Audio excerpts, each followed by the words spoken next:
সূর্যরে তুই উঠলি কি লেগে আলোকিত হলি কেন? দুনিয়া আলোকিত হয়ে গেল, আমরা আর চুরি করতে পারছি না।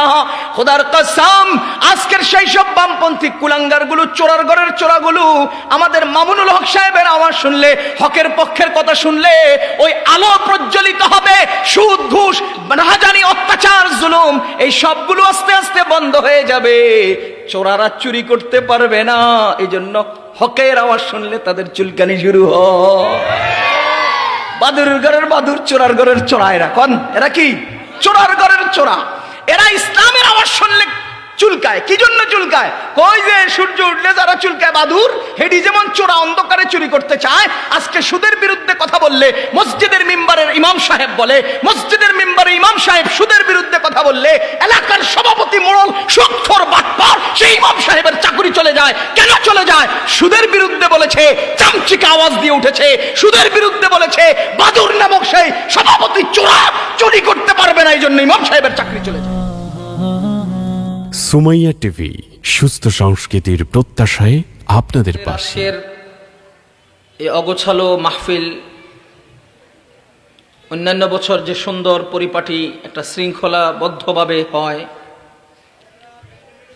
এবার সেটা হয়নি বা হতে পারছে না। এর কারণ বিভিন্ন কারণ। দ্বীনি মাহফিল,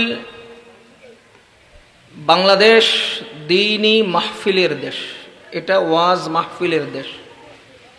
বলেন বাংলাদেশ। কেউ এই মাহফিল বন্ধ করতে পারবে না।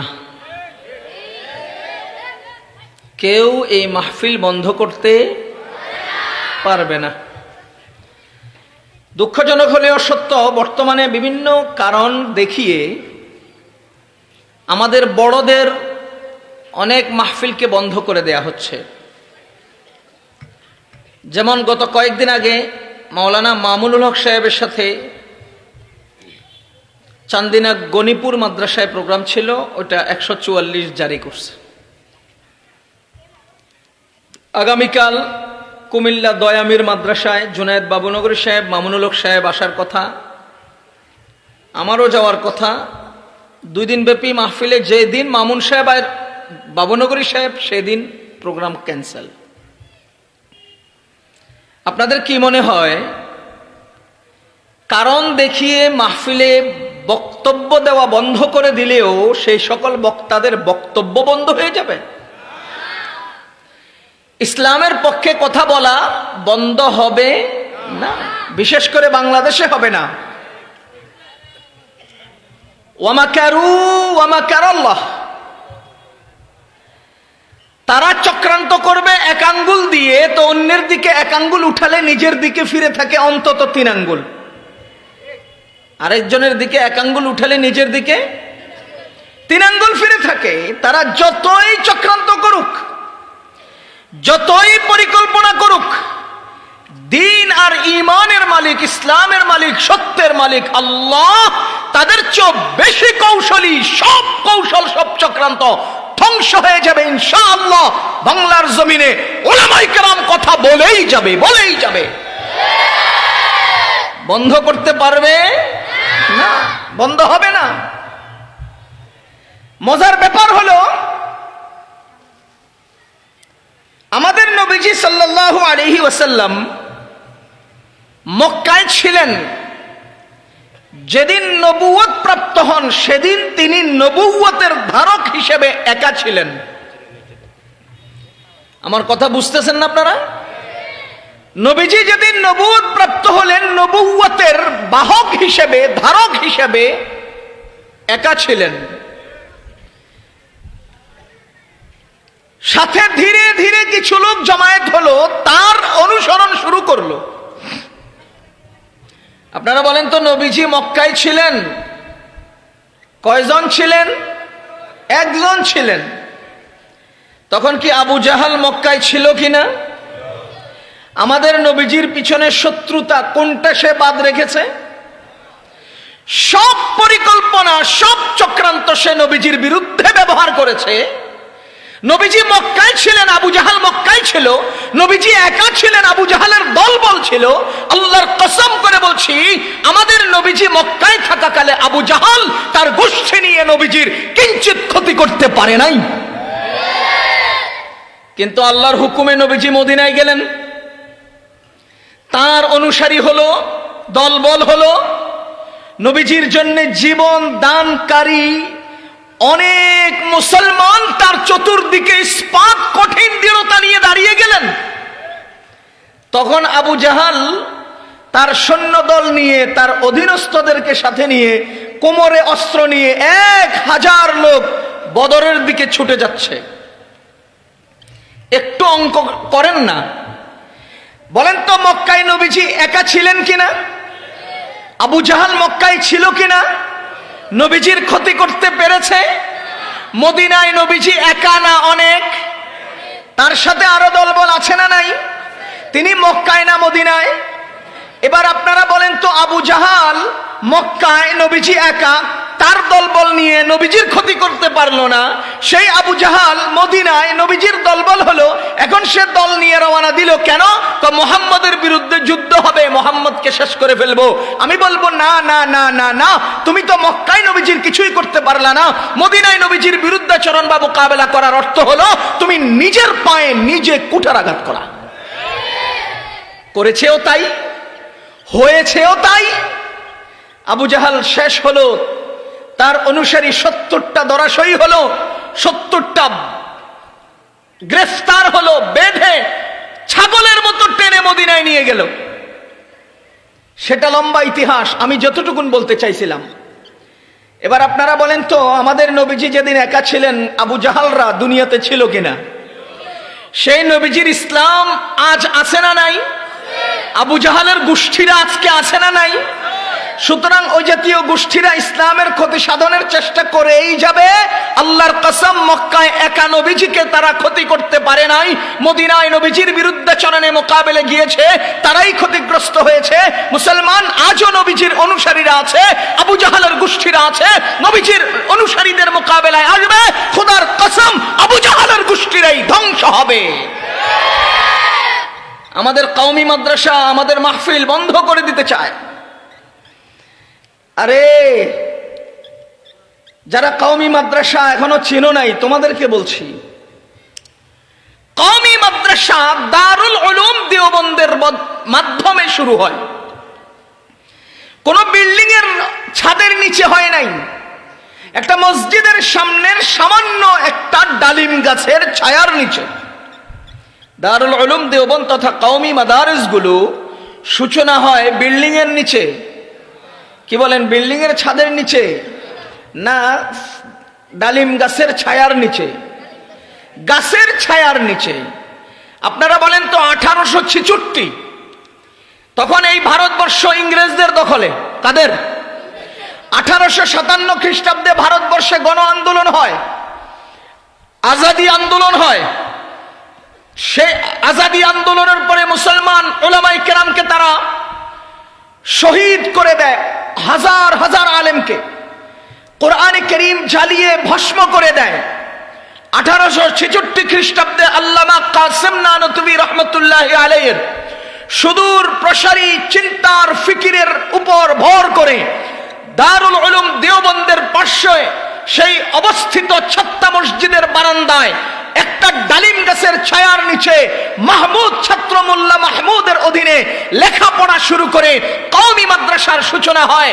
ও মুসলমান, আপনাদের কানে, আপনাদের দিলে কথা পৌঁছাতে চাই, যেদিন ইংরেজদের দখল ছিল ভারতবর্ষ, সেদিন মাহমুদ হাসান একজন ছাত্র, সেদিন মোল্লা মাহমুদ একজন শিক্ষক, একজন শিক্ষক আর একজন ছাত্রের মাধ্যমে ডালিম গাছের ছায়ার নিচে একটা কওমি মাদ্রাসা চালু হয়েছে। খোদার কসম করে বলছি, আবু জাহালের গোষ্ঠী, ইংরেজ বাহিনী আমাদের কওমি মাদ্রাসা একজন ছাত্র থাকাকালে ক্ষতি করতে পারে নাই। আজকে সারা দুনিয়াতে লক্ষ লক্ষ কওমি মাদ্রাসা, লক্ষ লক্ষ উলামায়ে কেরাম আবু জাহাল যেমন নবীজির বিরুদ্ধে চরণে গিয়ে তারা ধ্বংস হয়েছে, ভারতবর্ষে ইংরেজরা কওমি মাদ্রাসার ক্ষতি করতে পারে নাই। আজকে যারা কওমি মাদ্রাসার বিরুদ্ধে চরণ করছো, শুনে রাখো, তোমাদের দাদা আবু জাহাল পারে নাই, ইংরেজরা পারে নাই, তোমরাও পারবে না।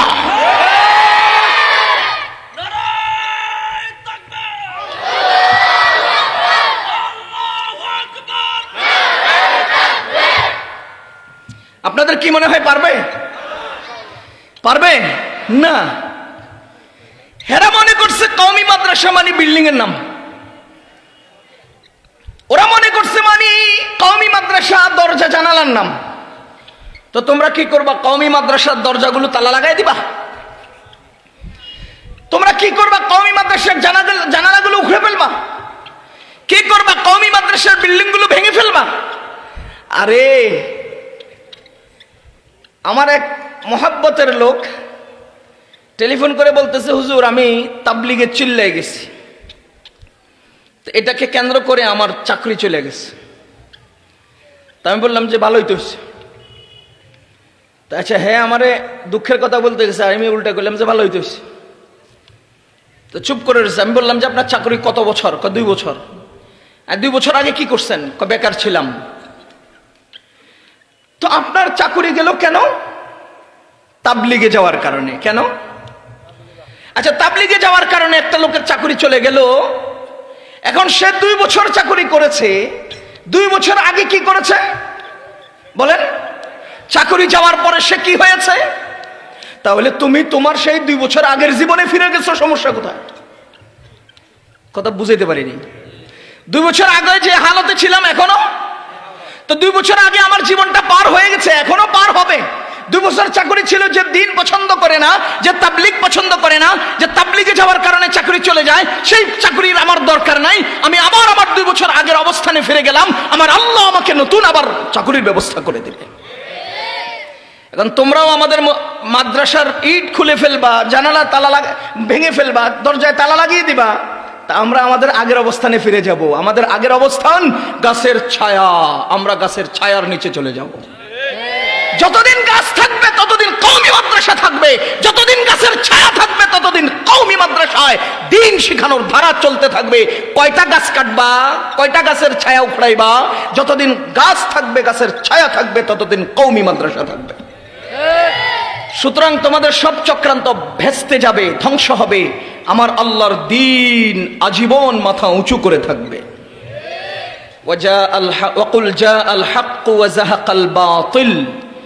নিশ্চয়ই হক যখন আসে বাতিল বিলুপ্ত হয়। ইন্নাল বাতিলা কানা যাহুকা। বাতিল বিলুপ্ত হওয়ার জিনিস। বাতিল কি হওয়ার জিনিস? বাতিল চিরকাল থাকার জিনিস নয়। উদাহরণ দিলে বুঝবেন। আচ্ছা এর আগে আমি আপনাদেরকে একটা কথা জিজ্ঞেস করতে চাই, হক আর বাতিলের দ্বন্দ্ব আছে না নাই? অতীতে ছিল কিনা? সামনেও? জোরে বলেন। পিছনে ছিল? পিছনে? বর্তমানে? সামনে? এবার বলেন তো বর্তমানে আমরা হক আর বাতিলের এই দ্বন্দ্বে কার পক্ষে থাকব? আওয়াজ দিয়ে বলেন না কার পক্ষে? হকের পক্ষে আমরা আছি আজীবন, আজীবন, আজীবন, আজও, সামনেও, আজও হকের পক্ষে থেকে জীবন দেব। জীবনের দাম বেড়ে যাবে। কথা বলেন। আমরা কেউ যদি হকের পক্ষে না যাই, হকের লস হয়ে যাবে। আমরা সবাই হকের পক্ষে চলে গেলে হকের অনেক লাভ হয়ে যাবে। কার লাভ হবে? আমাদের, আমাদের, আমাদের, আমাদের লাভ হবে। আমাদের লাভ হবে। এই আলো, মোমবাতির আলো জ্বলছে তো জ্বলছে, কেউ যদি সেখানে না যায় মোমবাতির আলো অতটুকুনো জ্বলবে। আর কেউ যদি আরো 10টা, 50টা, 100টা, 5000টা মোমবাতি ওখান থেকে ধরায়, ওখান থেকে আলো কমে যাবে। কার লাভ? কথা কয় না। যে ধরাইলো তার লাভ। এই হকের থেকে যে আলো নিবে তার লাভ হবে। আমি আলো না নিলে আমি ক্ষতিগ্রস্ত। হকের কোনো লাভ লস নাই। হক হকের জায়গায় আজীবন আলোকিত হতেই থাকবে। কথা বুঝতেছি না ভাই? এবার বলেন তো হক আর বাতিলের দ্বন্দ্বে আমরা কার পক্ষ নেব? আরো জোরে বলেন, কার পক্ষ নেব? কেন হকের পক্ষ নেব? এই জন্য যে হকের পক্ষে আল্লাহ। বলেন হকের পক্ষে কে? হকের পক্ষে কে? আর বাতিলের পক্ষে শয়তান কে? এবার বলেন তো হক আর বাতিলের মধ্যে হকের পক্ষে কে? বাতিলের পক্ষে আল্লাহ খালেক না মখলুক? আল্লাহ খালেক না মখলুক? শয়তান। তাহলে সারা দুনিয়ার সব মাখলুক মানে সৃষ্ট, যাকে সৃষ্টি করা হয়েছে, সারা দুনিয়ার সমস্ত মাখলুক একাত্র হইয়া যদি শক্তি প্রয়োগ করে খালেকের এক ইশারার সামনে টিকবে? তাহলে সর্বময় শক্তির একক মালিক কে? সর্বময় ক্ষমতার একক মালিক কে? আর মাখলুকের কোন শক্তি? সমস্ত মাখলুক, সমস্ত তাগুত, সমস্ত শয়তান একত্র হইয়া যদি শক্তি প্রয়োগ করে আল্লাহ তাআলার ক্ষমতার সামনে তাদের ক্ষমতার কোনো তুলনাই নাই, কোনো তুলনাই নাই। তাহলে এবার বলেন তো হকের পক্ষে কে? সর্বময় ক্ষমতার অধিকারী কে? তাহলে যিনি সর্বময় অধিকারী তিনি যার পক্ষে, তারাই তো বিজয়ী হওয়ার কথা। যিনি সর্বময় ক্ষমতার অধিকারী তিনি কার পক্ষে? হকের। বলেন তাহলে হক বিজয়ী হওয়ার কথা কিনা? তো মাঝে মধ্যে আমরা যে বাতিলরে বিজয়ী হতে দেখি, সব সময় হক বিজয় হওয়ার কথা, মাঝে মধ্যে বাতিলকে কেন দেখি? মাঝে মধ্যে বাতিল মাথা উঁচু করে, কথা কন, মাঝে মধ্যে বাতিল মাথা ছাড়া দিয়ে উঠে হকওয়ালাদেরকে দমিয়ে রাখতে চায়। এর কারণ কি? এর কারণ হলো মহান রব্বুল আলামিন বাতিলকে সুযোগ দেন। বাতিলকে কি দেন?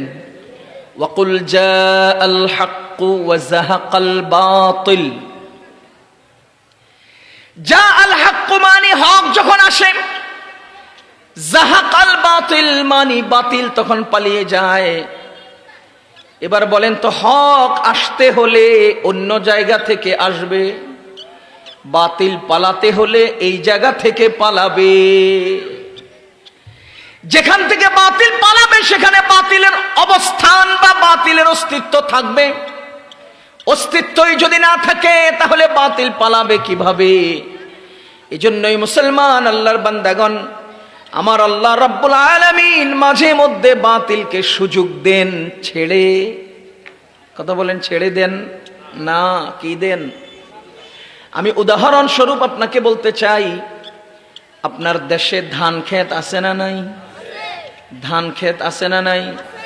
মনে করেন একজন আপনাদের এলাকার ব্যবসায়ী, সে ধান ক্ষেতে ধান লাগিয়েছেন, বেশ কিছুদিন হয়ে গেছে ধান ক্ষেতের খবর নিতে যান নাই। অনেকদিন পরে ধান খেতে গেলেন, গিয়ে দেখেন তিনি যে ধানগুলো লাগালেন তার আশপাশে চিকন চিকন চিকন চিকন কি জানি ধানেরও উপরে উঠে গেছে। বলেন তো ধানেরও উপরে যেগুলো উঠে গেছে চিকন চিকন, এগুলো কি? এগুলোর নাম কি? এই ধান ক্ষেতের মধ্যে যে পানি দিয়েছে আগাছায়, সেই পানি খায় নাই। যে গোবর দিয়েছেন আগাছায় ব্যবহার করে নাই, যে সার দিয়েছেন আগাছায় সেগুলো গ্রহণ করে নাই। যখন নাকি তিনি বেশ কিছুদিন পরে ধান ক্ষেতের সামনে গেলেন, দেখলেন লম্বা লম্বা কিছু আগাছা দাঁড়িয়ে আছে।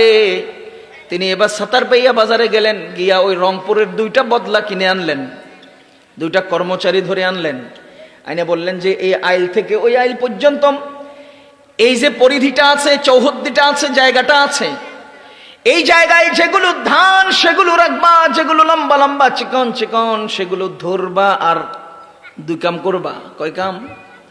হয়তো মশরাইয়া দূরে ফেলে দিবা, আর না হলে বলটাইয়া পায়ের নিচে দিয়ে এক চাপ দিয়া মাটির নিচে ডুবাইয়া ফেলবা। করেন কিনা? ও মুসলমান আল্লাহর বান্দাগণ, এই ধান ক্ষেতের মালিকের কাছে আগাছার কোনো দাম নাই। তিনি লাগিয়েছিলেন ধান, সেটাই তার আসল। এই ধানগুলো থাকবে খেতে, আগাছা থাকবে না।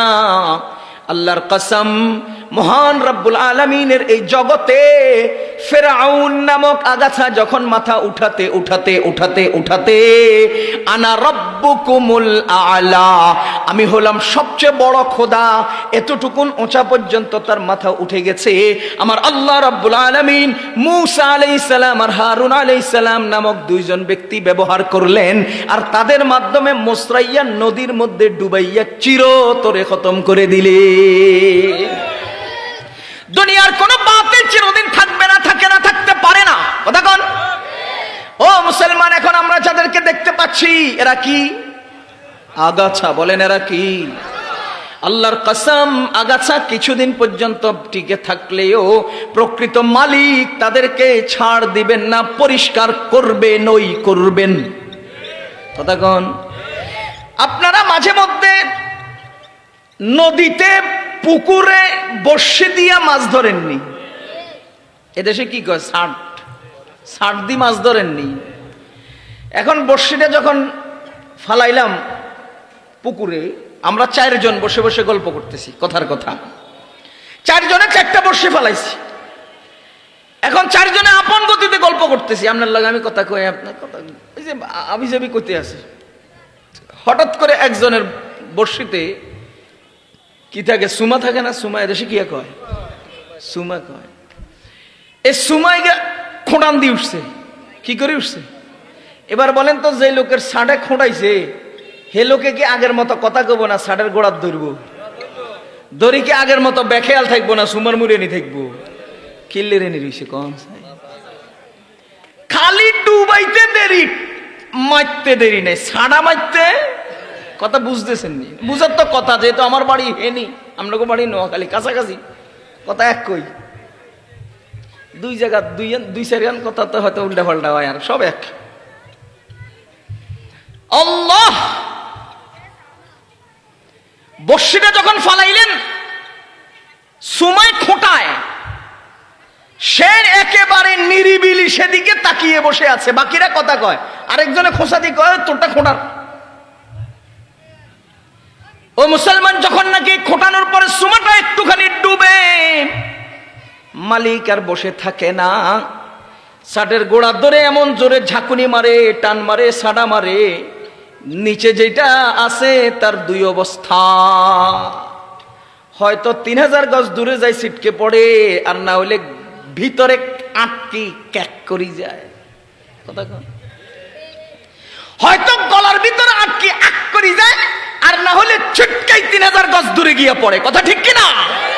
ও মুসলমান আল্লাহর বান্দাগণ, এই বাংলাদেশ নয়, সারা পৃথিবী জুড়ে কোরআন আর হাদিস, ইসলাম আর মুসলমান, মসজিদ আর মাদ্রাসা, এগুলো নিয়ে যারাই খোঁটাবে, মাহফিল নিয়ে যারাই খোঁটাবে, আমার মালিকে হাতের মধ্যে বর্ষির ছিপ ধরে বসে আছে, সময় হতেই মারবে টান, হয়তো বর্ডারের পরে যাইয়া এই মাঝখানে ক্যাক করে পড়বা, আর না হলে সপরিবারে আক করি যাইবা। ছাড় নাই, কারো ছাড় নাই, খোদার কসম কারো ছাড় নাই। সময়ের ব্যবধানে খোঁটাইতে খোঁটাইতে, আরে 1-2 খোঁটানির দিকে ছাড়া মারেনি কেউ, হইলে খোঁটানি ছাড়া মারেনি, দ্বিতীয় খোঁটানি ছাড়া মারেনি, কি করা লাগে? ডুবান লাগে। একখানা ডুবাইতে দেরি, মারতে দেরি নেই। আমার আল্লাহ প্রত্যেক জালেমকে সুযোগ দেন, খোঁটাও খোঁটাও খোঁটাও, ডুবাইতে দেরি, ছাড়া মারতে দেরি নেই। খোদার কসম, এই দেশে যারাই আজকে ইসলাম আর মুসলমানদেরকে নিয়ে জুলুম শুরু করেছ, মসজিদ মাদ্রাসা নিয়ে খোঁটানি শুরু করেছ, খোদার কসম বেশি দিন নাই যেদিন তোমাদের টান পড়বে তো সব অংশে ধ্বংস হবে, আর না হলে 74 গজ দূরে গিয়ে ছিটকে পড়বে ইনশাআল্লাহ। ঈমান থাকবে এদেশে, ইসলাম থাকবে এদেশে, এদেশে ইসলাম থাকবে। তারা আজকে ইসলামের নাম শুনলে কেন এরকম শুরু করে, কাউ কাউ করে কি লেগা, কি কারণ? ও মুসলমান, ইসলামের আওয়াজ শুনলে তারা এরকম চুলকানি হয় কেন? তাদের আজকে ইসলাম আর মুসলমানদের আওয়াজ শুনলে এইভাবে ঘেউ ঘেউ করে কেন? ওই যে বামপন্থী কুলাঙ্গার গুলো আমাদের ইসলাম আর মুসলমানদেরকে নিয়ে সারাদিন টকশোর মধ্যে পড়ে আছে। কারণ কি? এই কারণ বুঝবার লাই আমনগর একটা উদাহরণ দেই। আমনগর দেশে বাদুর আছে নি? মাঝে মধ্যে গাছের তখন পেয়ারা চুরি করি খায় না, কই কই খায়। একেবারে অনুমতি নিয়ে, সাহেব আপনার গাছের একটা পেয়ারা খাচ্ছি, কি কন? আপনাদের দেশের কলা খায়, আপনাদের দেশের গাছের ফল ফলাদি খেয়ে ফেলে। ও মুসলমান আল্লাহর বান্দাগণ বলেন, এই বাদুররা কি দিনের বেলা খায় না রাতের বেলা খায়? রাতের বেলা একেবারে আলোয় আলোকিত না অন্ধকার? এবার ভালো করে বুঝেন, রাতের অন্ধকার যখন হয়ে যায় তখন সেই সব উড়ন্ত বাদুরগুলো এসে আমার গাছের গাব, আমার গাছের ফল, আমার গাছের পেয়ারা চুরি করে খায়। যখন নাকি পূর্ব আকাশে সূর্য উদিত হতে থাকে তখন সবগুলো বাদুর ওই এলাকার সবার উঁচা সেই গাছের উপরে ঠ্যাংগুলোর উপরের দিকে দিয়া, গলাটারে নিচের দিকে দিয়া সবগুলো একত্রে কিচির মিচির করে। কি কয় জানেননি? কই সূর্যের ঘরের সূর্য, তুই কিল্লে উঠলি, আমরা তো চুরি করতে পারি না। এগুলো কি করে? তুই উঠলি কি লেগে, আলোকিত হলি কেন, দুনিয়া আলোকিত হয়ে গেল, আমরা আর চুরি করতে পারছি না। খোদার কসম, আজকের সেই সব বামপন্থী কুলাঙ্গার গুলো, চোরার ঘরের চোরাগুলো আমাদের মামুনুল হক সাহেবের আওয়াজ শুনলে, হকের পক্ষের কথা শুনলে ওই আলো প্রজ্বলিত হবে। সুদ, ঘুষ, রাহাজানি, অত্যাচার, জুলুম এই সবগুলো আস্তে আস্তে বন্ধ হয়ে যাবে। চোরারা চুরি করতে পারবে না। এই জন্য হকের আওয়াজ শুনলে তাদের চুলকানি শুরু হয়। বাদুরের ঘরের বাদুর, চোরার ঘরের চোরা। এরা কি? চোরার ঘরের চোরা। এরা ইসলামের আওয়াজ শুনলে চুলকায়। কি জন্য চুলকায়? কই যে সূর্য উঠলে যারা চুলকায় বাদুর, হেডি যেমন চোরা অন্ধকারে চুরি করতে চায়। আজকে সুদের বিরুদ্ধে কথা বললে মসজিদের মিম্বারের ইমাম সাহেব বলে, মসজিদের মিম্বারে ইমাম সাহেব সুদের বিরুদ্ধে কথা বললে এলাকার সভাপতি মোড়ল সুদখোর বাটপার সেই ইমাম সাহেবের চাকরি চলে যায়। কেন চলে যায়? সুদের বিরুদ্ধে বলেছে, চামচিকা আওয়াজ দিয়ে উঠেছে। সুদের বিরুদ্ধে বলেছে, বাদুর নামক সেই সভাপতি চোরা চুরি করতে পারবে না, এই জন্য ইমাম সাহেবের চাকরি চলে যায়। না হলে এই চোরার গায়ে লাগলো কেন? ইমাম সাহেব সুদের বিরুদ্ধে কইলে গায়ে লাগে, আমরা পর্দাপশীদের কথা কইলে হেগুনের গায়ে লাগে। ঘটনা কি? ঘটনা কি? চোরার ঘরের চোরারা চুরি করার সুযোগ খোঁজে। কথা কন। এই জন্য আমাদের ইসলামের আওয়াজ শুনলে তাদের গাত্র দেওয়া হয়, আমাদের ইসলামের আওয়াজ শুনলে তাদের আগুন জ্বলে। তারা টকশোতে বসিয়ে বসিয়ে ইসলামের বিশুদ্ধাগার করে। সব নিঃশেষ হয়ে যাবে। 1000 বছর চামচিকার বাদুররা সূর্যরে গালিগালাজ করলেও কোনো লাভ হবে না। একদিনের তেজদীপ্ত সূর্যের কিরণ আর সূর্যের তাপ যদি সত্যিকারে সেই বাদুরদের উপরে পড়ে, খোদার কসম 1 ঘন্টার তাপে সব বাদুর পুড়ে যাবে, সব বাদুরের পাখা ছারখার হয়ে যাবে। ঈমান আর ইসলাম নিয়ে আমরা যদি ঐক্যবদ্ধভাবে কাঁধে কাঁধ মিলিয়ে একদিনের জন্য ময়দানে নামি, সমস্ত চোরারা গর্তে ঢুকে যাবে, গর্তে ঢুকে যাবে। 2013 সালে লং মার্চের দিন পৃথিবী দেখেছে এই বাংলাদেশে যদি একক কারো ক্ষমতা থাকে তো আহমদ শফী সাহেবের ছিল, কোন শেখ হাসিনার সেদিন খাওয়া ছিল না। সব শয়তানগুলো সেদিন গর্তে ঢুকে গিয়েছিল। কথা বলেন ঠিক কিনা? সেদিন বাহাদুরি ছিল ওলামায়ে কেরামের, সেদিন সমস্ত ক্ষমতা ছিল আল্লামা আহমদ শফী সাহেবের। সবগুলো বিড়ালের মতো হিসকুলে বইয়েছিল। যদি আমরা আবার নামি, আমাদের সূর্যের তেজ যদি আবার ছুটে আসে, সব বাদুরের পাখা পুড়ে যাবে, পুড়ে যাবে, ইনশাআল্লাহ পুড়ে যাবে। এজন্য আমরা আছি কার পক্ষে? হকের পক্ষে। বলেন কার পক্ষে? হকের পক্ষে। আল্লামা জুনায়েদ বাবুনগরী সাহেব এবারের হেফাজতে ইসলামের আমির হয়েছেন। এবারে হেফাজতে ইসলামের আমির কে? মহাসচিব হয়েছেন নূর হোসেন কাসেমি সাহেব, হাফিজাহুমুল্লাহ। তাদের নেতৃত্বে আমাদের নতুন কোনো আওয়াজ আসলে আমরা আবারও রেডি। কথা বলেন, আমরা আবারও রেডি। ওদের রং গাছ জ্বালাপালা শুরু হয়েছে, চুলকানি শুরু হয়ে গেছে। বহু চেষ্টা করেছে আমাদের মধ্যে বিভেদ তৈরি করতে, পারে নাই আলহামদুলিল্লাহ, পারে নাই আলহামদুলিল্লাহ। আমরা চাই আমরা আমাদের ধর্ম কর্ম নিয়ে, দিন ঈমান নিয়ে বাঁচবো। কথা কন ঠিক কিনা? এই বাংলাদেশের বীর বিক্রম, বীর উত্তম, বীর শ্রেষ্ঠ আরো যারা আছেন মুক্তিযোদ্ধাদের মধ্যে সব মুসলমান, সব মুসলমান, সব মুসলমান, সব মুসলমান। কথা কন। আমরা পাকিস্তান থেকে আলাদা হয়েছি কেন? আমাদের রাষ্ট্রীয় নিয়মতান্ত্রিকতাকে ভিন্নভাবে দাঁড় করিয়ে আমরা স্বাধীনভাবে ধর্মকর্ম নিয়ে বাঁচার জন্যে, কোন দাদাদের গোলামি করার জন্য নয়। আমাদের ধর্ম নিয়ে আমরা স্বাধীনভাবে বাঁচতে চাই। আমাদের ধর্মকর্মের উপরে কোনো প্রকারের হস্তক্ষেপ আমরা সহ্য করব না। কথা বলেন, কোন হস্তক্ষেপ আমরা সহ্য করব না ইনশাআল্লাহ। একজন ছাত্র নুরানি ছাত্রকে জিজ্ঞেস করেন, তোমার ইসলামের উপরে কেউ আঘাত করলে তুমি মেনে নিবে? খোদার কসম আমার নুরানি ছোট্ট বাচ্চাগুলো বলবে তোর টুটি ছেড়ে ফেলবো, তোর টুটি ছেড়ে ফেলবো, আমার ইসলামের উপর আক্রমণ করবি মানে? আমরা সেইভাবে রেডি হচ্ছি আলহামদুলিল্লাহ। বলেন তো হক বাতিলের দ্বন্দ্বে আমরা কার পক্ষ নেব? আবার বলেন কার পক্ষ নেব? হক বাতিলের এই দ্বন্দ্ব আছে, থাকবে। কথা কন। হকের পক্ষ নিলে আমাদের লাভ কি হবে? ও মুসলমান, লাভ কি হবে? 1-2টা উদাহরণ দিলে বুঝবেন। আপনাদের দেশে বর্তমান সরকার দলের নাম কি? রাগন্নি? আপনারা নাম লইলে রাগন্নি? না না, আপনাকে নাম লমু না, আপনারা দামি মানুষ, আপনাদের দল শক্তিশালী, আপনাকে নামই তো লমু। যেগুনের নাম কেউ জানে না, সেগুনের নাম লইলে তো সেগুনের ভাইরাল করে দিলাম। কথা কন। সরকার দলের নাম কি? বিরোধী দলের নাম কি? হ্যাঁ, আওয়ামী লীগ করে জিজ্ঞান, বিরোধী দল বিএনপি নেই। আচ্ছা মানে নিলাম বিএনপি, মানে নিলাম। এবার বলেন তো, নোয়াখালীর বাক্সারহাট একজন লোক বিএনপির জন্য আন্দোলনের রাস্তায় নামছে, মানে একটা গ্রুপ, এর মধ্যে একজন লোক আওয়ামী লীগের লোকদের হাতে কিল খাইছে, মায়ের খায়, এতে আটটেং ভাঙ্গিস। এবার অপারেশন করে চিকিৎসা করে যখন হ্যাঁ মোটামুটি সুস্থ হয়েছে, ঘটনাচক্রে নতুন করে বিএনপির আবার গঠনতন্ত্র রেডি করতেছে, এলাকাব্যাপী কমিটি তৈরি করতেছে। এখন বলেন তো, বাক্সারহাটের বিএনপির সভাপতি কে হইতো? আপনার কাছে কি মনে হয়? যাতে মার গেছে এই তো, কি জন্য?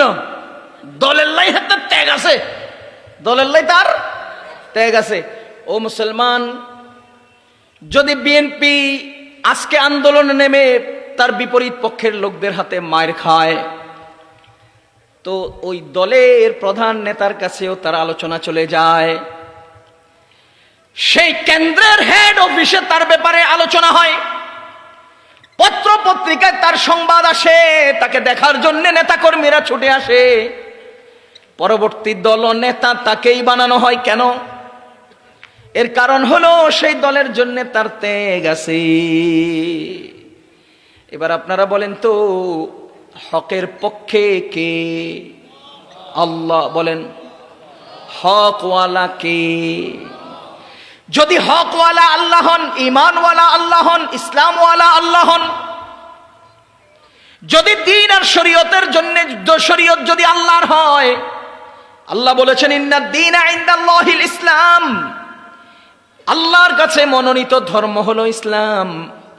আল-ইয়াওমা আকমালতু লাকুম দীনাকুম ওয়া আতমামতু আলাইকুম নি'মাতি ওয়া রাদিতু লাকুমুল ইসলাম দীনা। আমি আল্লাহ ইসলামকেই দুনিয়ার মানুষের জন্য ধর্ম হিসেবে পছন্দ করে নিয়েছি, নির্বাচন করে নিয়েছি। মুসলমান বলেন তো, ইসলাম যদি আল্লাহর হয়, আর ইসলামের পক্ষে আন্দোলনে গিয়ে যদি কারো হাত ভাঙে, মালিকের আরশে তার আলোচনা হবে কিনা? যদি তোমার রাজনৈতিক দলের জন্য তোমার হাত ভাঙে, তো তোমার দেশের মূল কেন্দ্রে হেড অফিসে যদি তোমার আলোচনা হয়, তো তোমার আল্লাহর দ্বীনের জন্য যদি তোমার হাত ভাঙে, তোমার আল্লাহর আরশে আজিমে তোমার আলোচনা কেন হবে না? এজন্য আমি ধর্মের জন্য, দ্বীনের জন্য, ইসলামের জন্য সামনের কাতারে থাকব, যাতে আমার কোনো অসুবিধা হলে মালিকের আরশে আমার আলোচনা উঠে। এবার বলেন তো, হকের পক্ষে থাকলে লাভ না লস? ও মুসলমান আল্লাহর বান্দাগণ, হকের পক্ষে যদি কেউ জীবন দান করে, জীবন দান করেন, যদি কেউ মারা যায়, কারো যদি জীবন চলে যায়, আপনারা বলেন তো সে লাভবান না ক্ষতিগ্রস্ত? ওয়ালা তাহসাবান্নাল্লাযীনা কুতিলু ফি সাবিলিল্লাহি আমওয়াতা বাল আহইয়াউন ইনদা রাব্বিহিম ইউরযাকুন। আমার আল্লাহ বলেন, যারা হকের জন্য জীবন দান করে শহীদ হয়েছে, তাদেরকে তোমরা মৃত মনে কইরো না, মরা মনে কইরো না, তারা তাদের রবের কাছে জীবন্ত, এবং আল্লাহর পক্ষ থেকে তারা রিজিক প্রাপ্ত হতে থাকে। ও মুসলমান, মুতার যুদ্ধে, কোন যুদ্ধে? মুতার যুদ্ধে রাসূল করিম সাল্লাল্লাহু আলাইহি ওয়াসাল্লাম সৈন্যদেরকে প্রেরণ করেছেন, সাথে খালিদ বিন ওয়ালিদ রাদিয়াল্লাহু তাআলা আনহু আছেন। নবীজি বলেন, আব্দুল্লাহ যখন নাকি শহীদ হবেন, যায়েদ তার তরবারি হাতে নেবেন, যায়েদ যখন শহীদ হবেন, জাফর তৈয়ার, জাফর কি বলে, জাফর সেই ঝান্ডা উত্তোলন করবেন। প্রথম যুদ্ধের সূচনা লগ্নে আব্দুল্লাহ শাহাদাত বরণ করলেন। নবীজি মদিনার মসজিদে বসে বসে একে একে দেখাচ্ছেন আব্দুল্লাহ শহীদ হয়ে গেছে। এবার যায়েদ ইবনে হারেসা ঝান্ডা উত্তোলন করলেন, তিনিও শহীদ হয়ে গেলেন। তৃতীয় নম্বরে হযরতে জাফর রাদিয়াল্লাহু তাআলা আনহু, নবীজির একান্ত প্রিয় ব্যক্তি, নবীজির আপন চাচাতো ভাই জাফর রাদিয়াল্লাহু তাআলা আন, তিনি যখন নাকি ঝান্ডাটা হাতে নিলেন, তার ডান হাতটা কেটে ফেলা হলো, বাম হাতে নিলেন, বাম হাত কেটে ফেলা হলো, মুখের মধ্যে নিলেন, এরপরে কি বলে দুই পায়ের রানের মধ্যে এইভাবে হাঁটু দিয়ে জড়িয়ে ধরলেন। ঝান্ডা এখনো উপরে আছে। যখন নাকি হাঁটুর উপর আক্রমণ করেছে কোনো ওয়েতে তিনি দাঁতের মধ্যে ধরে নিলেন। ও মুসলমান, এরপরে তার উপর আক্রমণ করে তাকে কল্লা আলাদা করে দেওয়া হলো, তার ঝান্ডাকে নিচু করার চেষ্টা করা হলো। ইত্যবসরে একজন সাহাবী সাথে সাথে সেই ঝান্ডাকে হাতে নিয়ে নিলেন। আল্লাহু আকবার কবীরা। নবীজি মদিনায় বসে চোখের পানি ছাড়েন আর বলছেন, জাফর এইভাবে এইভাবে তার দুটো হাত হারিয়ে ফেলেছে। আল্লাহু আকবার কবীরা। আমাদের নবীজি সাল্লাল্লাহু আলাইহি ওয়াসাল্লাম জাফরের এই আত্মত্যাগের কারণে দুইটা হাত তার বডি থেকে আলাদা হয়ে যাওয়ার কারণে নবীজি বলেন, শোনো, জাফরকে আল্লাহ তাআলা জান্নাতে দুইটা পাখা দান করেছেন, যেই পাখার বদৌলতে সে জান্নাতে উড়ে উড়ে সময় কাটাচ্ছে। এজন্য তার নাম হয়ে গেছে জাফর তাইয়ার। তাইয়ার মানে তিনি পাখি হয়ে গেছেন, তিনি দুটো ডানাওয়ালা হয়ে গেছেন, যিনি জান্নাতের মধ্যে উঠতে থাকেন। বাল আহইয়াউন ইনদা রাব্বিহিম ইরযাকুন। আমার আল্লাহ বলেন তারা মৃত নয়, তারা তাদের রবের কাছে অবশ্যই জীবন্ত রিজিক প্রাপ্ত হন। ফাদ্দালাল্লাহুল মুজাহিদিনা আলাল কাঈদিনা দারাজাহ।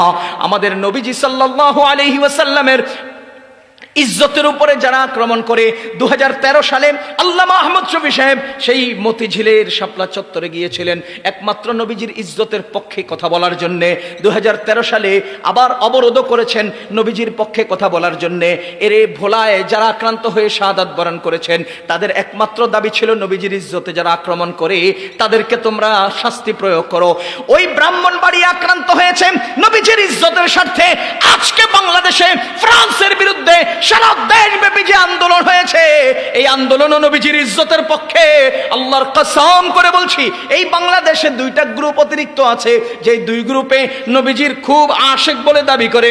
এক গ্রুপ হলো বেদাতি মাজার পূজারী, আরেক গ্রুপ হলো আহলে হাদিস, হাদিস অনুসারী দাবিদার। খোদার কসম, এবারের 12ই রবিউল আউয়াল ছিল শুক্রবার, আমরা সারা দেশের মানুষ নবীজির ইজ্জতে ময়দানে নেমেছি।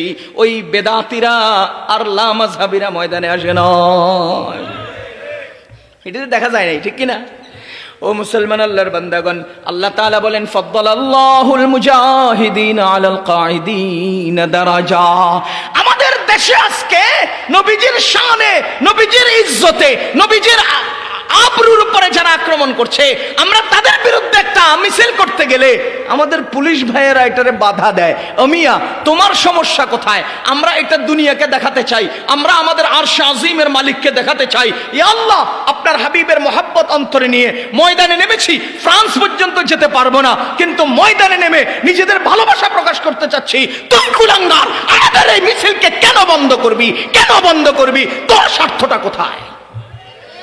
আরে মিয়া, তোমার স্বার্থ কোথায়? কি কারণে তুমি তাদের গোলামি করছো? কয়দিনের চাকরি তোমার এটা? কয়দিনের চাকরি এটা? শেষ পর্যন্ত আমাদের পোশাক গায়ে দিয়েই তো তোমরা যাও। আরে আমগো কুর্তা গায়ে দিয়ে তো তোমরা কবরে যাও।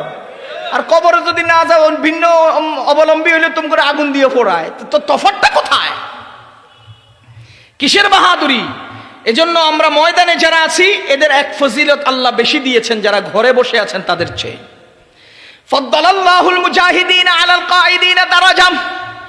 যারা ঘরে বসে আছে তাদের চেয়ে যারা ময়দানে আছে তাদের দাম বেশি, তাদের দাম। এজন্য আমরা আজীবন হকের পক্ষে কথা বলেন, থাকবো তো ইনশাআল্লাহ। ঘরে বসে লাভ নাই, ঘরে বসে থেকে লাভ নাই। আরে দুনিয়ার জিনিসের সিস্টেম জানেননি? আমার এক মামাতো ভাই, মাশাআল্লাহ, আল্লাহ তাআলা তারে অনেক টাকা দিয়েছেন। তিনি এক রেওয়ায়েতে প্রায় 2 কোটি টাকা খরচ করে একটা বাড়ি করছেন। তো বাড়িটা যখন করে, দেখবেন আপনাদের এই মসজিদটা কত সুন্দর করে হচ্ছে না? বাংলাদেশ হলো বৃষ্টি বাদলের দেশ। এখানে সুন্দর করে সাজাবেন, একবার বৃষ্টি হইলে এরপরে আস্তে আস্তে কোনা দিশে ওলাফানা শুরু হইব। কথা বুঝেন না? 1 বছর বৃষ্টি হলে এরপরে কোনায় কি করবো? পানি জড়তে থাকবে আর এখানে আস্তে আস্তে কালা হইতে থাকবো। তো এত সুন্দর করে সাজাই সুজাই কি হয়েছে? শেষ পর্যন্ত কালাই তো হয়ে গেছে। যত জিনিস আছে দুনিয়ার সব ধ্বংস হবে। কুল্লু মান আলাইহা ফান, সবকিছু ধ্বংস হয়ে যাবে। এজন্য সবকিছুর প্রেমে পড়ে নিজের মূল হারাতে আমরা পারি না। হক ও বাতিলের পক্ষে আমরা কার পক্ষে থাকবো? জোরে বলেন কার? কেন কেন কেন? এজন্য যে হকের পক্ষে আছেন কে? আল্লাহ যদি হকের পক্ষে থাকেন কোনো অবস্থাতেই কেউ তোমার ক্ষতি করতে পারবে না। মুসলমান, একটা উদাহরণ দিলে বুঝবেন। রাসূল করিম সাল্লাল্লাহু আলাইহি ওয়াসাল্লামের হাদিস থেকে এবং কোরআনের তাফসীর থেকে আমরা পাই স্পষ্ট, হযরতে মূসা আলাইহিস সালাতু ওয়াস সালাম দুনিয়াতে এখনো আগমন করেন নাই। এখনো আগমন। ইত্যবসরে একজন গণক গিয়ে ফেরাউনরে বলতেছে, ও ফেরাউন, তোমার দেশের ভিতর থেকে বনি ইসরাইলের বংশ থেকে একজন লোকের জন্ম হবে, যেই লোকটা তোমার সিংহাসনের নিচে শাহবাগের মোমবাতি জ্বালায়া দিবে। কে কয়? এক গণকে গিয়া ফেরাউন রে কয় যে এমন একজন লোকের জন্ম হবে যে তোমার সিংহাসনের তলায় কি করে দিব? আগুন জ্বালায়া দিব। কস কি বলস? হ্যাঁ। এই মুসলমান, এবার আপনারা আসেন, বর্তমান সিসি ক্যামেরা আছে না নাই? ফেরাউন তার অস্ত্রধারী কিছু লোককে সমস্ত বনি ইসরাইলের ঘরে ঘরে ঠিক করে রাখছে, কোথাও যদি ছেলে সন্তানের জন্ম হয় দিবা জবাই কইরা, মেয়ে সন্তানের জন্ম হলে ছেড়ে দিও, কারণ মেয়ে আমারে ক্ষতি করবে, এটা গণকে বলে নাই। হ্যাঁ, কোন মেয়ে আমার বিরুদ্ধে আসবে এটা গণক বলে নাই। আর তাছাড়া মেয়েগুলো বড় হবে আমাদের কাজকর্ম করবে, ছেলেগুলোরে মারবা, কারণ ছেলেটাই তো আমার ক্ষতি করবে।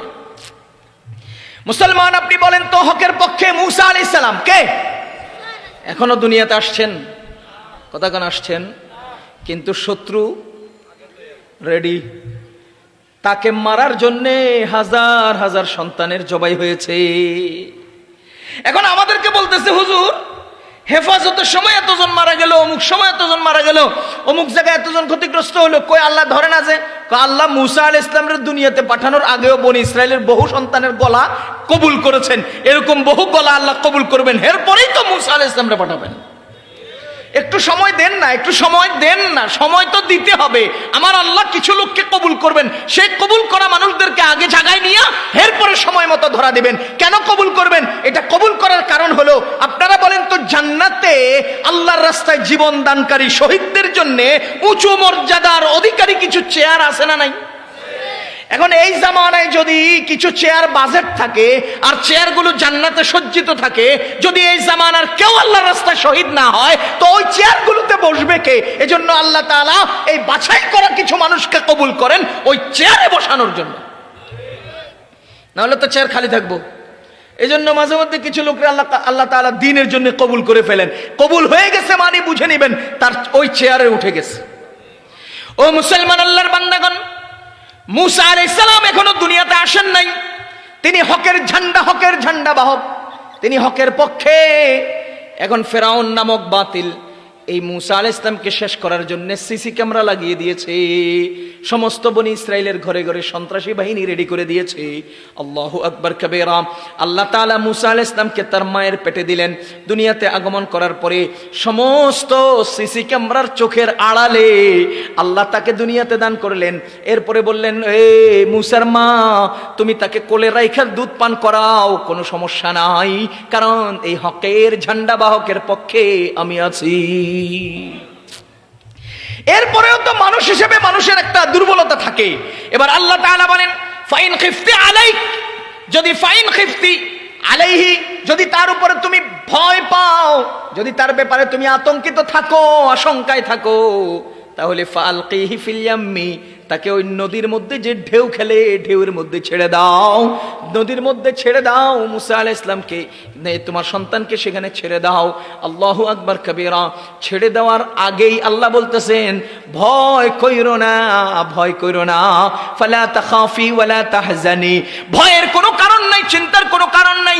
ইন্না রাদ্দুহু ইলাইকি, দেখবা বেশি দিন লাগবে না, সময়ের ব্যবধানে এই সন্তানকে আমি তোমার কোলে পৌঁছাইয়া দেব। ও মুসলমান, মুসা আলাইহিস সালাম দুনিয়াতে আগমন করলেন, তাকে একটা বক্সের মধ্যে রেখে নদীর ঢেউয়ের মধ্যে ছেড়ে দিলেন। মজার ব্যাপার হলো, সব সময় দেখি উত্তর দিক থেকে ঢেউ দক্ষিণ দিকে যায়, কিন্তু আজকের ঘটনা যে দক্ষিণ দিকে যে ঢেউ যাবে, কোনো একটা খড়কুটা বা কোনো একটা ভেসে গেলে সেটা তো যে স্রোতের দিকেই যাবে, কিন্তু মুসা আলাইহিস সালামের বাক্সাটা স্রোতের দিকে না যাইয়া তার বিপরীত দিকে গিয়া আস্তে আস্তে ফেরাউনের বাড়ির দরজার সামনে ঘাটায়ের মধ্যে দাঁড়িয়েছে। এ মুসলমান, এবার আপনি আসেন তো একটু চিন্তা করেন, ফেরাউন নামক সেই শত্রু যে মূসাকে শেষ করে দেওয়ার জন্য এইভাবে প্ল্যান করেছে, আমার আল্লাহ হকের পক্ষে মূসাকে সেই ফেরাউনের বাড়িতে তথা মহাশত্রুর বাড়ির মেহমান বানাইয়া দিছে। শত্রুর বাড়ির কি বানাইয়া দিছে?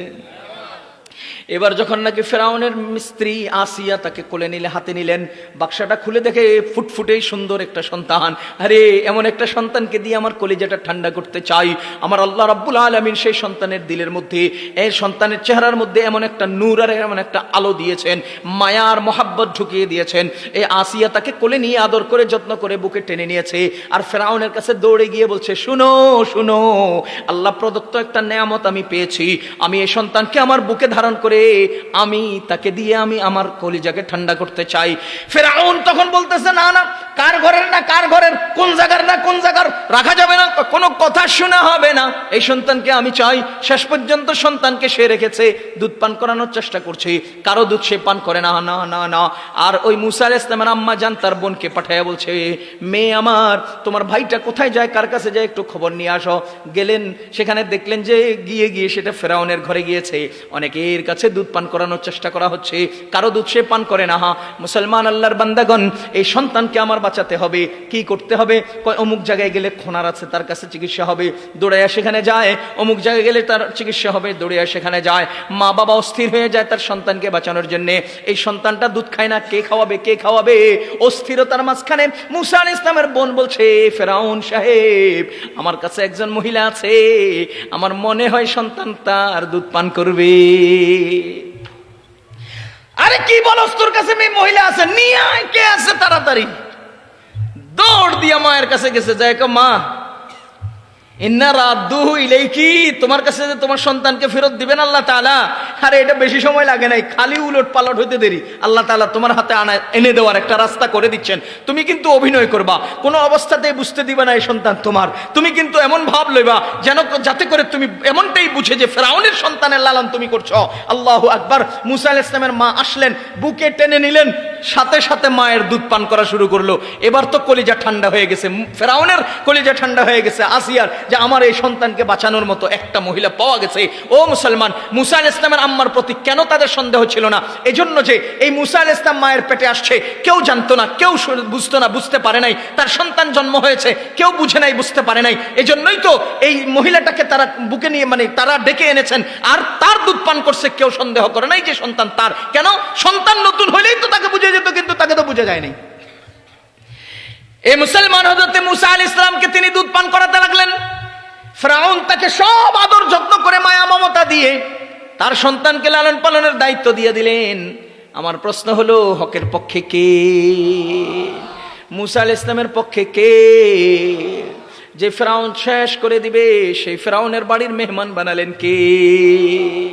বড় হলেন, একটু হাঁটাচলা করতে পারেন, একটুখানি চলাফেরা করতে পারেন, এমন সময় ফেরাউন আস্তে করে কোলে নিয়েছে।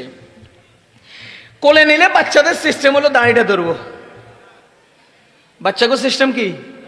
দাড়ি ধরবে, এন্দা খোসা দিব, নাকে দিয়ে আঙ্গুল ঢুকাই দিব, কত কিছু করব। এটা হলো ছোট ছোট পোলামাইনের কাজ।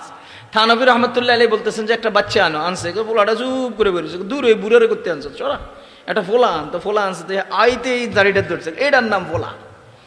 বাচ্চাদের সব আবদার পূরণ করা যায় না। আপনারা দেখবেন অনেক সময় বাচ্চারা এমন কিছু আবদার করে, বিরক্ত হয়ে যায়, কেমনে কি করি। এমন টাইম না, টাইমিং এর সিস্টেম আছে কোনো, না আবদারের কোনো সিস্টেম আছে, এমন কিছু চায় বসে। বাচ্চাদের আবদার পূরণ করা, সব আবদার পূরণ করা যায় না। এক বাদশাহ, তার উজির একদিন এসে বাদশার সাথে বলতেছে, বাদশাহ জাহাপনা, আমার ছেলেটা এমন কিছু আবদার করে যেটা পূরণ করতে পারি না। বয়স কত? 3, 3.5 বছর, 4 বছর। 4-5 বছরের বাচ্চা কি আর আবদার করে? তুই কি কস বাচ্চার আবদার পূরণ করতে পারস না?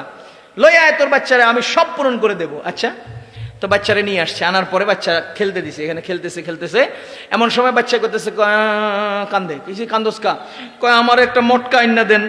কি আইনা দেন? মটকা চিনেন না? কই গে মটকা আনি দেন। তবে মটকা একটা আইনা দিছে, দিশের হাতে এটা লয়ে খেলতেছে, ওটা লয়ে খেলতেছে। কতক্ষণ পরে আবার কান্না শুরু করছে, কিসে কান্দোস কা, আমার একটা হাতি আইনা দেন, হাতি আইনা দেন। তবে বাদশাহ কথা হাতি কোনো ব্যাপার হলে একটা হাতি লয়ে বেটা, এর আবদার সব পূরণ কর। হাতি একটা আনছে, ইয়া বড় হাতি, ইয়া বড়, এখানে একটা মটকা। হ্যাঁ, সব খেলাধুলা করতে করতে এক পর্যায়ে কতক্ষণ পরে দিছে কান্দা। কিরে কান্দোস কা, হাতি মটকার ভিতরে ঢুকাই দেন। হাতি গা মটকার ভিতরে ঢুকাই দেন। এবার বাদশার বুঝে আইছে ফোলা হইলে সব আবদার পূরণ করা যায় না, এটা হইলো ফোলা হয়। এগুলো কিছু আবদার করব, এগুলো কিছু করব, তো এটার নাম বলা হয়। মুসা আলাইহিস সালাম ফেরাউনে কোলে নিছে, নিতে দাড়িটা ধরে ঠাস করে দিছে একটা লাগায়া। ঘটনা কারে না, ঘটনা এটা না। তুই ফেরাউন নামক জালিমকে আজকের চটকনা দিয়ে শুরু করলাম, নীল নদে ডুবা পর্যন্ত চলবে আর চলবে, চলবে আর চলবে। কথা বলেন ঠিক কিনা? এই মুসা ছোট্টকালে ফেরাউনের গালে চটকনা দিয়ে শুরু করেছেন আয়োজন, সেই আয়োজন চলছে চলছে চলছে চলছে।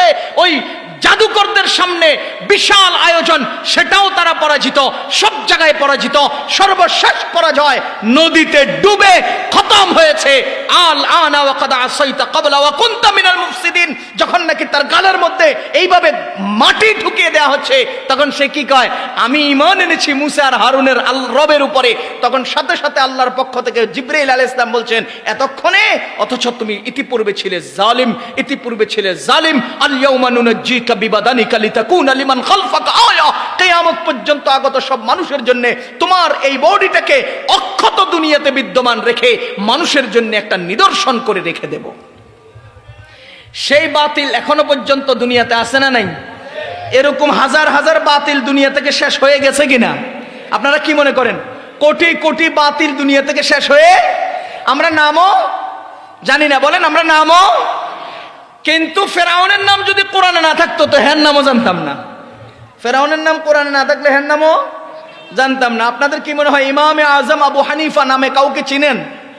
কোন চিনেন? কত বছর আগে? আজ থেকে প্রায় 1300 বছর আগে তিনি দুনিয়া থেকে চলে গেছেন। আজকে 1300 বছর পরের মানুষগুলো বলে আবু হানিফাকে আমরা চিনি। বলেন তো সেই যুগে কোনো বাদশা দুনিয়াতে ছিল কিনা? কথা কোন ছিল কিনা? নাম কোন? সাই জুনায়েদ বাগদাদির নাম জানেননি? ওই সময়কার বাদশার নাম কথা কয় না। কাসেম নানতুবি রহমতুল্লাহের নাম জানেননি? ওই সময়কার বাদশার নাম জানি না। তো কি কারণে জানলেন না? ওনাদের নাম জানলেন কেন, এদের নাম জানলেন না কেন? এর কারণ হলো আল্লাহ তাআলা সম্মান দেন দুইভাবে। একভাবে সম্মান দুনিয়া থেকে উঠে, আরেকভাবে সম্মান আসমান থেকে নামে। সম্মান মানুষ দুইভাবে পায়, একটা সম্মান দুনিয়া থেকে উঠে, জমিন থেকে উঠে, আরেকটা সম্মান আসমান থেকে নামে। যাদের সম্মান আসমান থেকে নামে কিয়ামত পর্যন্ত তাদের সম্মান জগতে বিদ্যমান থাকে। যাদের সম্মান নিচের থেকে উঠে তাদের শেষ, তো সম্মানও শেষ। এই এলাকায় চেয়ারম্যান আছে না নাই? ক্ষমতা, চেয়ারম্যান সাহেবের ক্ষমতা। হেমিয়া মাঝে মধ্যে রোডের মধ্যে কি লাগায়? লিপস্টিক লাগায়। আমাদের সাথে এরা লিপস্টিক লাগায়, একবার বৃষ্টি হলে উড়ি যায়। মানিও লাগো লিপস্টিক যখন একবার পানি লাগে কন না উড়ি যায়। তো রাস্তার প্লরেপ একবার পানি লাগলে উড়ি যায় না? তো এটার আমি এক ধরনের লিপস্টিকের লগে কি দিছি, উপমা দিছি। যখন লাগাইছেন এরপরে সাইডে সাইডে নেম প্লেট লাগায়, সৌজন্যে অমুক সাহেব, সৌজন্যে তমুক সাহেব। আমি কিন্তু চিনি না কারোরে, আন্তাজে আবার কেউ কইয়ের নাম করে কইছে, এটা আমগো দেশের চেয়ারম্যানরা কইয়ের সৌজন্যে অমুক সাহেব। যখন সেই লোকের 5 বছর পরে ক্ষমতা শেষ হয়, তখন আরেকজন চেয়ারম্যান এটারে এক লাত্তি মারি হেলাইবার হাতের নাম লাগায়। কথা বুঝেন না? তাইলে বুঝা গেল তোমাকে ক্ষমতা এগুলো কদিন থায় কদিন থায় না। আল্লাহর কসম করে বলছি, জুনায়েদ বাগদাদির নাম আজও আছে, আশরাফ আলী থানভী রহমতুল্লাহর নাম আজও আছে, মুজাদ্দিদ আল ফিসানির নাম আজও আছে, হাজী ওলিউল্লাহ মুহাদ্দিস দেহলভীর নাম আজও আছে, কাসেম নানতুবির নাম আজও আছে। তার সময়ের সব প্রভাবশালী সরকার চিরতরে মুছে গেছে। আল্লামা আহমদ শফী থাকবে, তোরা চিরতরে মুছে যাবি, তোরা চিরতরে মুছে যাবি, তোদের নামও কেউ নিবে না। আহমদ শফী সাহেবের নাম নিবে আজীবন মানুষ। কথা বলেন ঠিক কিনা? আপনার নাম কি? আপনার আব্বার নাম কি? দাদার নাম কি? দাদার আব্বার নাম? কথা বুঝতেছেন নি? আমি ওইটা ইন্টারভিউ নিছি আর কি এক ধরনের। ওনার নাম বলছে, বাবার নাম বলছে, দাদার নাম, দাদার বাবার নাম কি বলছেন জানি না। কি বলছেন? জাতের মধ্যে কি আল্লাহ আমারে মাফ করে দিও, আমার আব্বারে মাফ করে দিও, দাদারে মাফ করে দিও। কেউ কয়নি দাদার আব্বারে মাফ করে দিও, কয়নি। তার মানে মানুষের মুনা জাতীয় দাদার বাপের নাম লয় না মিয়া, মুনা জাতীয় দাদার বাপের নাম লয় না, উনি ওনার দাদার বাপের নাম জানে না, আমি অন্তত জানি দাদার বাপের নাম, হের পরেরটা জানি না। তাই অর্থ হলো সর্বোচ্চ ঠেলি ঠুলি 3-4 পুরুষ মনে থাকে, এরপরে অটোমেটিকলি জগৎ ভুলে যায়। খোদার কসম সমস্ত জালিমদের নাম একদিন ভুলে যাবে, পৃথিবী ভুলে যাবে, ভুলে যাবে, 3 পুরুষ মনে থাকবে, এরপর অটোমেটিক ভুলে যাবে। কথা বুঝতেছেন নি? বাংলাদেশে কত বড় বড় টাকাওয়ালা পয়সাওয়ালারা, হ্যাঁ, জহিরুল ইসলাম সাহেব, তমুক সাহেব, সমুক সাহেব, কই এগুলোর নাম তো কেউ জানেও না। এই দেশে আজ থেকে 10 বছর 20 বছর আগের এমপি সাহেব কারা ছিল আমরা নামও জানি না।